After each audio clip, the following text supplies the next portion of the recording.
Hello everyone, welcome back to my YouTube channel. ఈరోజు మనం గోంగూర chicken చేసుకుందాం. తయారు చేసే విధానం: స్టవ్ ఆన్ చేసి ఒక కడాయి పెట్టి అందులో 1.5 స్పూన్ ఆయిల్ని వేయాలి. అందులో కట్ చేసిన పచ్చిమిర్చి ఇంకా ఉల్లిపాయలు వేయాలి.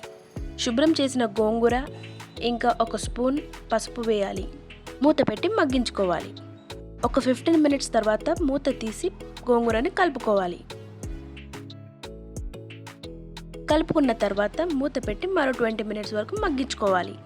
20 మినిట్స్ తర్వాత మూత తీసి గోంగూరను ఒకసారి కలుపుకోవాలి. ఇప్పుడు స్టవ్ ఆఫ్ చేసి గోంగూరను చల్లారనివ్వాలి. ఇప్పుడు స్టవ్ పైన కుక్కర్ని పెట్టి అందులో 1.5 స్పూన్ ఆయిల్ని వేయాలి. అందులో కొద్దిగా లవంగా ఇంకా దాల్చిని వేయాలి. ఇప్పుడు కట్ చేసి పెట్టుకున్న 2 ఉల్లిపాయల్ని వేయాలి. ఆయిల్లో ఫ్రై అయ్యేలాగా ఉల్లిపాయల్ని వేయించుకోవాలి.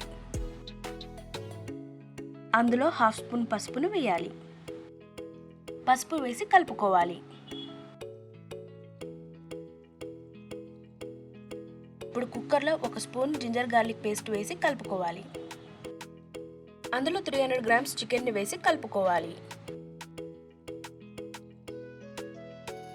ఇప్పుడు అందులో 1.5 స్పూన్ కారం, 1 spoon garam masala, 3 tomatoes, 1 spoon సాల్ట్ని వేసి కలుపుకోవాలి.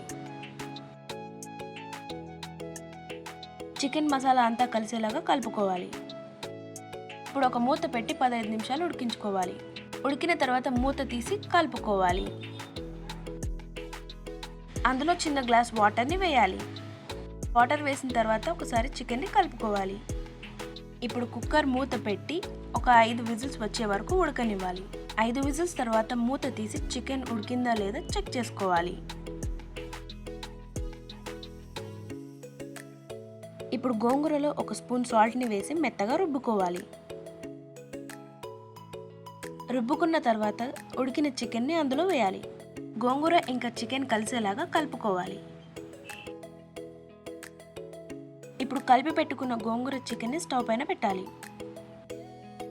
అందులో 1 స్పూన్ ధనియాల పొడి వేసి కలపాలి. ఫైనల్గా కొత్తిమీర వేసి గార్నిష్ చేసుకోవాలి. అంతే, గోంగూర చికెన్ రెడీ. గోంగూర చికెన్ని అన్నంలో కలుపుకొని తింటే టేస్టీగా ఉంటుంది. వీడియో నచ్చినట్లయితే don't forget to like, share and subscribe.